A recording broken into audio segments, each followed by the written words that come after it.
morning, everybody. Dr. Peter Glidden. Hop on the bus, hop on the train, hop on the boat. We are sailing, we are moving, we are cruising. It is Wednesday, April 3rd, 2013. Welcome to Fire Your MD Now. Check out the website of the same name. Make sure you put the now at the end and hit a .com. That's fireyourmdnow.com.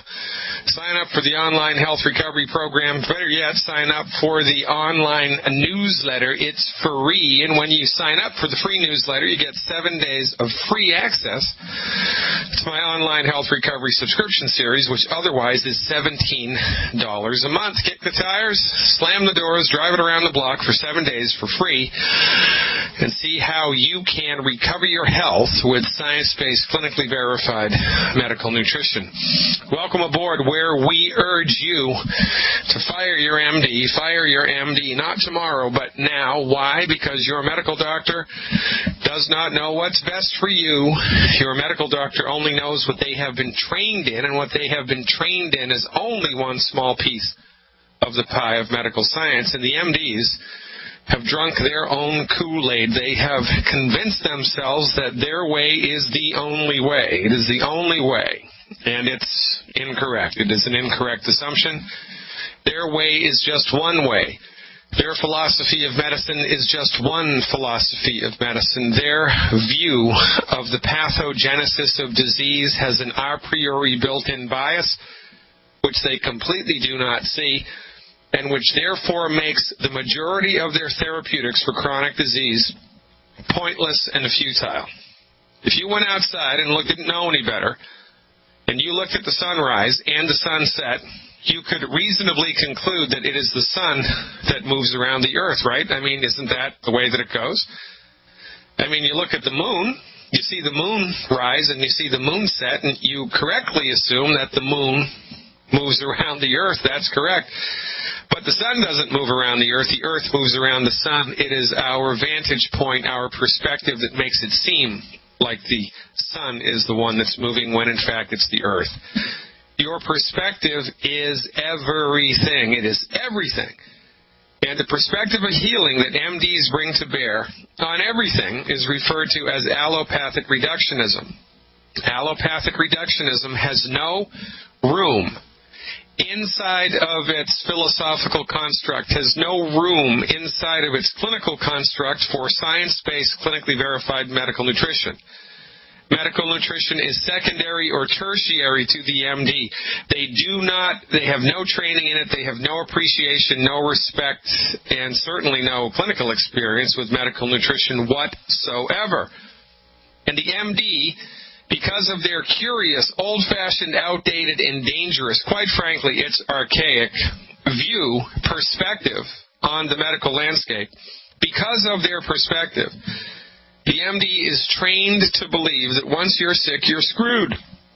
You cannot fix it. Your body cannot fix it. There is no room in the body to fix chronic disease. That once you've developed a chronic disease, you've developed a chronic disease because you have a bad gene or something. You have an autoimmune disease. You have a bad gene. They never tell you why it took 50 years for the gene to express itself. They never tell you where the autoimmunity came from. They never tell you what's at the root cause of your arteries being clogged. They never tell you what causes the high blood pressure. They never tell you what causes the heartburn. All that they're trained in is to give you drugs or surgery to suppress and manage the symptoms, period. Game, set, match. That's all that they know. That's all that they do. And everything that they know and everything that they do is informed by a philosophy of healing which argues that once you're sick, you're screwed. Your body does not have the ability to fix itself. And your only option, because everybody else, all those other doctors are back of the bus alternative quacks, right? Your only option is to shut up and do what the MD says, to take their drugs, take their surgical procedures, even though they may only confer on you a slight symptomatic improvement in your condition. It will not heal the condition. And this is what passes for the best medicine in the world. I was getting a building permit today at the town hall in the city where I live. We're going to do some electrical work on my house. Needed a permit. And, I'm leaving the lobby of the town hall, and there's a table there with brochures about events that are happening in the town, things that the town is going to sponsor, right? And there's a 5K run for autism. Let's find the cure for autism. Well, I've got news for you. It is impossible for the MD to find the cure to autism for the same reason that it is impossible for the MD to find a cure for anything. Again, to the profession that doesn't even know how to cure heartburn, we think they're going to come up with a cure for autism or Down syndrome or cancer or arthritis or type 2 diabetes or high blood pressure or depression or fibromyalgia or suicidal ideation or anxiety and panic attacks. Everything that we go to the doctor for, they don't know how to cure. They can't cure a damn thing. And yet, because we're knuckleheads, because we haven't thought it through, because we've been brainwashed and socialized by 100 years of pharmaceutical profiteering propaganda to believe that the MD is the distinct sole emperor and owner of the medical domain, we continue to give them money. Run races to raise money for pharmaceutical research. You've got to be kidding me. This is a fool's errand from beginning to end, ladies and gentlemen, and this is why we exist. If you're suffering with a chronic health condition, if your child was born with a birth defect, if there's autism in your family, if there's a chronic disease in your family, if someone in your family has needed knee surgery or shoulder surgery or chemotherapy or whatever, they don't have a bad gene, they have the bad doctor. They've taken the wrong dog to the hunt. And it's not their fault, because the medical doctor, the MD, the allopathic medical profession, has gone out of its way to corner the market on medicine in the United States. I'm a licensed naturopathic physician. I did 4 years of pre-med at the University of Massachusetts, 4 years of naturopathic medical school at Bastyr University in Seattle, Washington, a fully accredited academic institution, was granted a doctoral degree in naturopathic medicine in 1991, secured my naturopathic medical license in 1992. I've been licensed to practice naturopathic medicine and have been engaged in the clinical practice of naturopathic medicine since 1992. In Seattle, Washington, as a licensed naturopath, I can deliver babies, prescribe drugs, how about that? Order any diagnostic test I want, work in hospitals, call myself a physician, and it's all covered by insurance. If I did exactly the same thing in Chicago that I did in Seattle, just by crossing a few state lines, I'd be thrown in jail for a year and fined $5,000 for practicing medicine without a license, and that's not right. We don't have a free medical market here. We haven't had a free medical market here since the early 1920s. The only people that can practice medicine have MD after their name, and it's a runaway train. It is a monopoly that, for quite frankly, if when I win the lottery, I'm going to sue the American Medical Association for racketeering, because that is exactly what they have done. They have colluded together across state lines to monopolize the industry. Every time naturopathic doctors try to get a different state licensed and regulated for naturopathic medicine, the AMA runs out its dog and pony show and says, oh, don't license those naturopaths. Oh, no. They have substandard training. They're dangerous and they're quacks. Meanwhile, the MD therapeutics are the leading cause of death in the United States. The leading cause of death in the United States. I mean, talk about being hoodwinked. We have been completely hoodwinked, and the only thing that keeps my profession alive is results, because we get results when they don't. And now, guess what? The MDs, realizing that they get piss-poor results, are starting to wade into our waters, are starting to hop the fence into the pasture that the naturopathic physicians and the homeopaths and the chiropractors have been tending for thousands of years, and the acupuncturists. Doing this weird hybrid green allopathic medicine. I don't even know what the heck it is. It's integrative medicine. It doesn't work. Integrative medical doctors should be avoided at all costs, because a tiger never changes his stripes, and all that they do is give you vitamins the same way that they gave drugs. They don't switch their paradigm. They don't switch from being a reductionist to being a holist.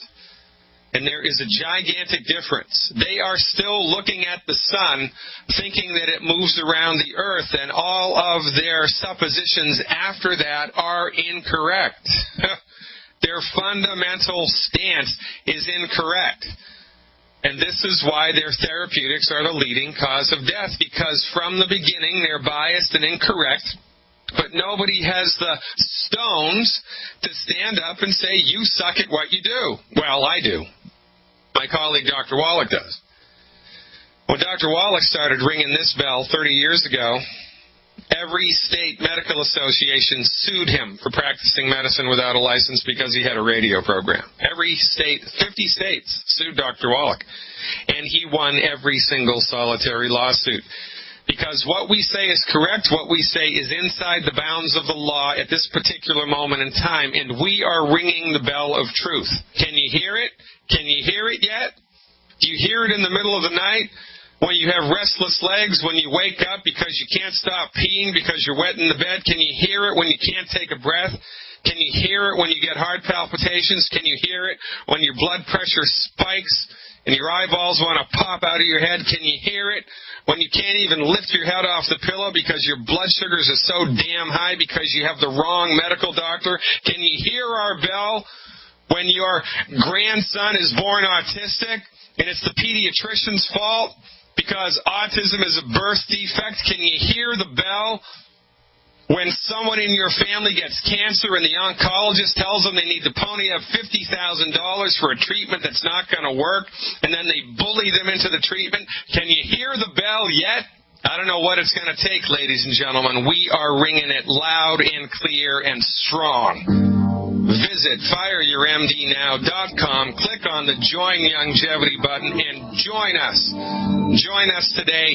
Take your health back. You're going to love how you feel. I'm Dr. Peter Glidden, 866-582-9933. That's the number to call, 866-582-9933. Fire your MD now. Call me. Friendly neighborhood naturopath, reminding you that only you can prevent allopathic reductionism. We're going right to the phones right now. I'm talking to Rini, who has a question about hemoglobin. Hey, Rini, thanks for the call. You are live. Hi, Dr. Glidden. Yes, I'm calling back, following up with you from last week. You had asked me to call back that you were going to check about the hemoglobin A1C and thalassemia. Yes, but you don't know whether you have thalassemia or not, right? I know that I do. I was calling about my sister. I wasn't sure if she did or not, but I definitely have it. They've done thorough testing. I can't remember all the exact things, but yes, and I've gone to many different specialists about it, but quit going years ago now that I've been on the longevity. But I have never had the hemoglobin A1C test done, and so I did have one. When I was pregnant years ago, I had gestational diabetes, and was what I was told anyway. So I thought maybe at some point I should probably have this hemoglobin A1C done, possibly. But so, yeah, unfortunately, my sister, it's kind of a lost cause now as far as what's going to happen because her husband's not on board with listening to anything I have to say, so trying to get her to at least drink the supplements and stuff. But as far as any of the testing that you had recommended, he wants to follow the doctor's advice. So, well, all right. So she's going to die, or I don't know, but it's going to just be right. All right. Well, so there's a subclass of thalassemia, and I believe the subclass, if memory serves me correctly, is S-beta positive. S-beta positive thalassemia. Did anybody make that distinction with you? S like Sam, beta positive thalassemia? I believe they told me it was alpha thalassemia. Oh, so if it's alpha, then you're good, because the only type of thalassemia that is contraindicated, or that the test is contraindicated in, because you'll get false positives. The test will be abnormally high. You won't really have a blood sugar issue, but the test will tell you that you do. Is if you have a subclass of thalassemia called S like Sam beta positive, S-beta positive thalassemia. Okay. So, notwithstanding that, the hemoglobin A1C test is a very good test. Okay. And more to the point, right? We don't want to kind of get lost in the diagnostic quagmire here. Right. It's easy to do, because that's the way that we've been brought up. One of the things that we need to pay attention to here, of course, is blood work. Blood work is effective and appropriate in certain times, and blood work can give you information that you otherwise would be blind to. It's not a bad idea. However, on an equal par to blood diagnostics is your subjective symptoms, how you feel. Now, two of the biggest symptoms of a blood sugar issue are that you get really sleepy, like you've taken a sedative after you eat something that's sweet, after you have a meal that's sweet in about 30 minutes. So you'll have a handful of chocolates, or you'll have some wine, or you'll have some sugar-frosted flakes, or you'll have a big glass of orange juice, or pancakes with gluten-free pancakes with syrup on them or whatever, and 30 minutes later you're like falling asleep. That's a cardinal sign that you have a blood sugar issue. Another sign is that you wake up in the middle of the night after 2 or 3 hours of sleep and you're wide awake. So if either of those two symptoms are chronic and or persistent, then I don't really care what the hemoglobin A1C test is, because in my mind you're a candidate for blood sugar support. So moving downstream, we just need to kind of keep both feet on the ground here and understand what we're doing, because really the final goal is to make somebody very, very healthy. And when somebody is very, very healthy, there's no symptoms. Your energy's good, your mood's good, your bones and joints are good. When the shoe fits, you don't feel it. Your sleep is good. The blood pressure's good. Everything's good and hunky-dory. So how somebody feels, especially around their energy and their sleep patterns, can be very indicative of whether or not they have a blood sugar issue, notwithstanding what the blood work itself looks like. Make sense? Right, absolutely. Is there any problem at all with taking the sweeties? No, none at all. There's I take it preventively. Dr. Wallach takes it preventively. It's a perfectly fine supplement to take preventively, and, I'm all in favor of it, because according to the United States Department of Agriculture, 98% of USA soils are deficient in chromium. So there's nobody in the United States that's getting chromium from their food, because the chromium is not in our soil, but the chromium is in the sweeties. So that's an excellent way to kind of plug that leak in the tire and help your body. Welcome back, ladies and gentlemen. Have you heard the bell ring? Have you? It's ringing loud and clear. Tell your friends, tell your enemies, tell your family members, tell everybody in your life about this radio show. Send everybody to the website of the same name, and let us lift each other up into the land of health and wealth. A rising tide lifts all boats. Eric is calling with a stomach-related issue. Hey, Eric, thanks for waiting. You are live. Hi, Dr. Glidden. What's going on? Hey, actually, I called a couple weeks ago about the swallowing issue as well. Oh, yeah, I remember. Yeah, so how's it going? It's okay. So far, my products are still in auto ship, so hopefully they should be shipping out today. So yeah, okay, I should good. get in soon. So I'm calling with, I think, a related issue. It's basically chronic diarrhea. Yeah. So I've been on the longevity products for about a year now. Now I have to say I haven't been following the regimen that like you've outlined. I started with just the Tangy Tangerine and the OsteoFX. And the EFAs, and I noticed I wasn't really seeing some of the results I was really looking for, such as, weight loss and some of the bowel issues clearing up. That is until I added the root beer belly into that mix. Yeah. And then from there, like these past 2 months have been great. So I was kind of wondering if you would recommend, a product like that first before a healthy start pack, or basically with a product like the root beer belly, will that eventually clear up my sort of GI issues, or is this going to be a chronic ongoing kind of an issue? No, it's never a chronic ongoing issue once you give the body the proper raw materials. I mean, there is a point of no return, but I don't know where that is, and no physician knows where that is, and the things that I've seen people recover from honestly would blow your mind and make your head explode. Yeah. So if I had to guess whether you would be locked in the grips of chronic symptomology for the rest of your life or you'd be able to work your way out of it, well, I'm going to guess you'll be able to work your way out of it. Now, this is curious and interesting both at the same time. This is, again, remember that this is a holistic adventure. And we got to start somewhere, and we've got to give foundation medical nutrition that covers all of the bases as we move down the track and then adjust the program if necessary moving forward.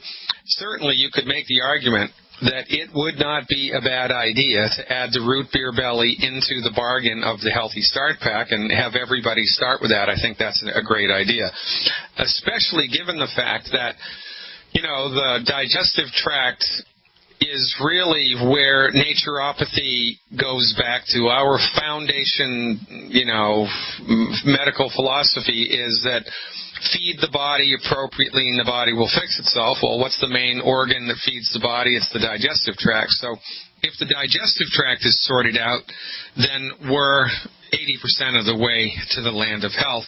And because everybody in our culture eats all the wrong food all the time, everybody in our culture is damaging their digestive tract every single time that they eat, and it's only a matter of time until those chickens come home to roost and you get chronic symptoms. So, it's a point well taken that it would not be a bad idea to have everybody start with the root beer belly in addition to the Mighty 90, but also understand that from our point of view, there's always two things going on. There's nutritional deficiencies and dietary stress. So, if the root cause or the center of gravity of your physical complaints has been digestive issues, chronic diarrhea for many years, then it would be reasonable to assume that you are a candidate to stop eating wheat, barley, rye, and oats and the other 10 bad foods, right? And that is something I've stopped really also within the last 2 months also. Yeah. And I noticed, I can really absorb the tangy tangerine as opposed to actually sometimes I feel like it would kind of exacerbate my, diarrhea. Yeah, the whole thing's very interesting. I could make the argument, well, holy smokes, if you just stopped eating wheat, barley, rye, and oats when you started this whole thing, that the diarrhea might have resolved a lot faster, right? Who knows? Going back in time. That's a fine argument to make. Yeah, but where there's smoke, there's fire. If it looks like a duck, flies like a duck, quacks like a duck, it's probably a duck. So, I would just avoid gluten like the plague from now on. And after you've been on the root beer belly for a couple of months, I would withdraw from it and see how you feel. Hey, we're up against the hard break. Thanks for calling, Eric. I'll be back. Maybe we're not up against the hard break. Hold on. Nope, I got my timings wrong. Sorry about that. Hold on. Let me adjust my clock appropriately here. Okay, very good. Excellent. All right, so what I would do is, here's what I recommend for the probiotics. You need the 90 essential nutrients every day because your body needs all of that stuff. But you don't need the probiotics every day because once you've colonized your body with the appropriate amount of probiotics, unless you're in a really high-stress environment, your body, those populations maintain because it's a living microorganism that reproduces. Mm-hmm. So once you've stabilized your symptoms and you're on a good footing, then what I recommend is you get a couple of boxes of the root beer belly every time the seasons change 4 times a year, and take the root beer belly for 4 weeks. So, the spring equinox, the summer solstice, the fall equinox, the winter solstice, get some root beer belly and take it for 4 weeks, as an extra add-on preventive thing. You don't need the probiotics the same way that you need the 90 essential nutrients every day, but every once in a while, a couple times a year, it's not a bad idea. Okay, because currently I've been taking one a day. Yeah, how much do you weigh? 205. Yeah, okay. So I would do one, and how long have you been doing it? For about 2 months. All right. Well, I would do it for the rest of April. right? We're at the beginning of April. Do it for the rest of April, and then you should be good to go. Stop the root beer belly at the end of April, and then pick it up again in June, pick it up again in September, and then pick it up again in December. And that should be fine. And also, I don't know that you're going to want to do this experiment because nobody likes to feel pain, but sometime this summer when you're cruising along on all 16 cylinders, if you want to give yourself a little experiment, have a great big stack of pancakes in the morning, made from wheat. Yeah, I've kind of tried that. It's doesn't feel so good the next day. All right, yeah, right. Well, so there you go. The proof of the pudding's in the eating. Now, the other thing that we don't want to overlook here, if weight loss is a goal, is the secret sauce to weight loss is filling your tank up with all 90 essential nutrients, and once you've topped off and you've eliminated the 10 bad foods, you dial in 1,200 calories a day. And you have to do calorie counting in order to figure that out. And there's all kind of apps that you can get for your smartphones or your iPhone. So you got to eat 1,200 calories or less a day in order to lose weight. So how would exercise fit into that, or is there a non-factor? It's a non-factor, right? Okay. Because the only thing that makes people gain weight is we eat too many calories. A United Nations report published a couple years ago proved that exercise is irrelevant when it comes to weight loss or weight gain. What is relevant is calorie intake. Okay. And people eat too many calories, they gain weight. Well, why do we eat too many calories? Because the body is starving. It knows that it's starving for nutrients, not for calories. It's starving for vitamin A and for calcium and for selenium and zinc, right? It doesn't have any of this, and it knows that something's going to break if it doesn't get it. This is why there are all of these illnesses associated with obesity that knucklehead medical doctors, because they have the wrong perspective, blame on obesity. It's not. It's not obesity that causes high blood pressure. It's not obesity that causes type 2 diabetes. It's lack of nutrients. Lack of nutrients cause obesity. Lack of nutrients cause high blood pressure. Lack of nutrients cause high blood sugar. It's the same, different tentacles of the same octopus, but the MDs got it wrong. And we believed them. And see, this is the problem. So if weight loss is the goal, then 1,200 calories a day is the target, or less is the target.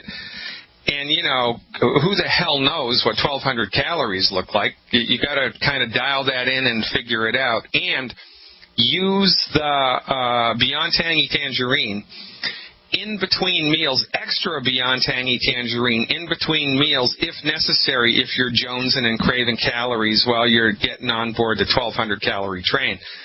Because jumping on the 1,200 calorie train, it's going to take your body about 7 or 8 or 9 days to get used to that, and then it's clear sailing.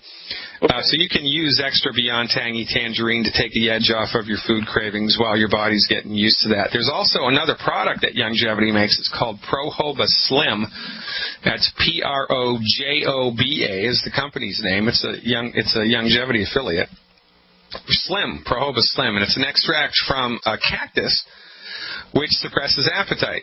So you can pop a couple of Prohoba Slims between meals while your body's getting used to the 1,200 calorie a day gig if necessary. And, after a week or two on 1,200 calories, you're good to go, as long as you're consistently topping off your tank with the appropriate 90 essential nutrients every day. Now, Eric, once you dial in 1,200 calories a day, and you're staying away from the 10 bad foods and you're filling your nutritional tank up every day with the 90 essentials, you're going to lose about 1 pound to 3 pounds a week. And, then it's just a matter of time. Forward to, obviously I would like the weight loss to be a side effect of the good health. Well, that's exactly what happens. And right, good health, one of the keys to longevity. There's people that live in the blue zones, quote unquote, all around the world. They're over 100 years old. The Vilcabambas in Peru, the Hunzas in Afghanistan, the Bama people in southwestern China, the Okinawans, the Sardinians, et cetera, et cetera. Well, one of the keys to their longevity, which, by the way, is backed up by hundreds of clinical studies, is a restricted calorie diet. So eating less calories gives you a healthier, longer life.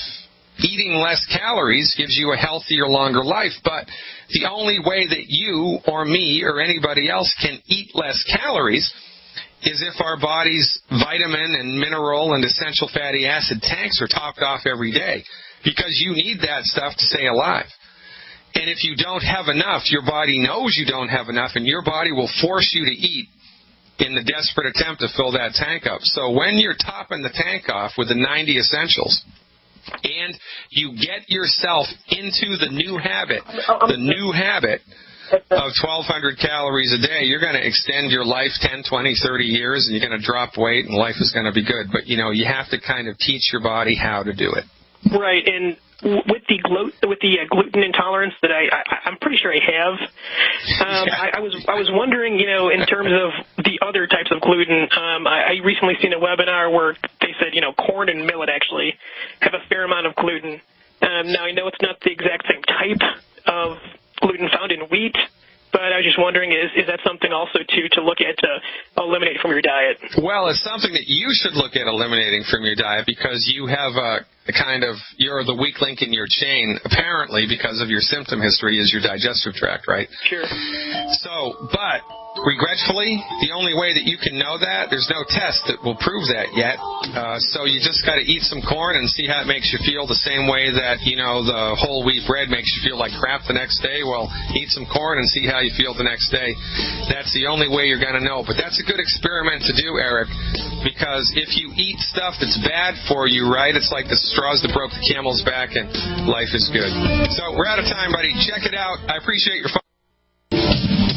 An old falsehood is always more popular than a new truth. An old falsehood is always more popular than a new truth, which is one more reason why you need to fire your medical doctor now, because your medical doctor is trained in a philosophy and a clinical application of medicine which is patently false on its face.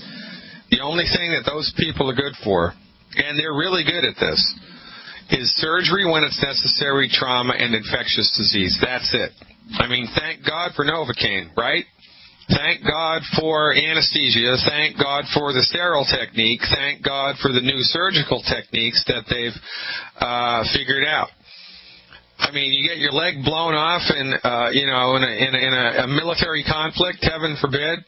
You're in a car accident and your bone has a triple compound fracture and you're bleeding out. They can fix that in their sleep. That's how good they are at that. That's excellent.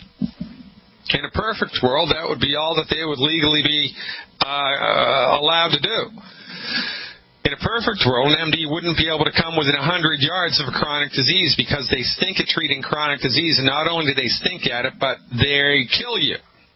Their therapeutics don't fix chronic disease, they manage it. And then they kill you. Leading cause of death in the United States, leading cause of bankruptcy in the United States, MD-directed medicines. Enough is enough. Let's go back to the phones now. Shirley's on the hook with a question about hernias. Hey, Shirley, welcome back. I think you are live. Hi, Dr. Glidden. Thank you so much. I have a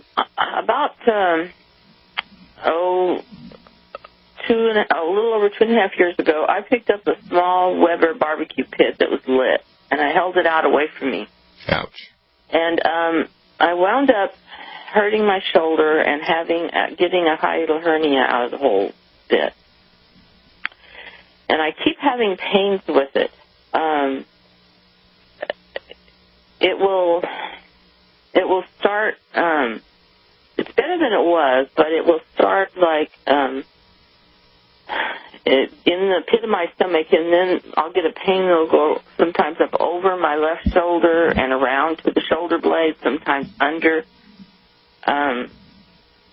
My doctor's an osteopath, and when I went to her, well, she didn't know it was a hiatal hernia. She was just treating me for pulled muscles or whatever, and she sent me to acupuncture. So I did that. That helped some. When I got on the longevity products, that really helped quite a bit also to heal the muscle in the shoulder, but I still have some problems with it. But I'm having more problems now with a hiatal hernia, and it's kind of, it feels different different in there. I almost feel sometimes like I have a pulse in there. Yeah. All right.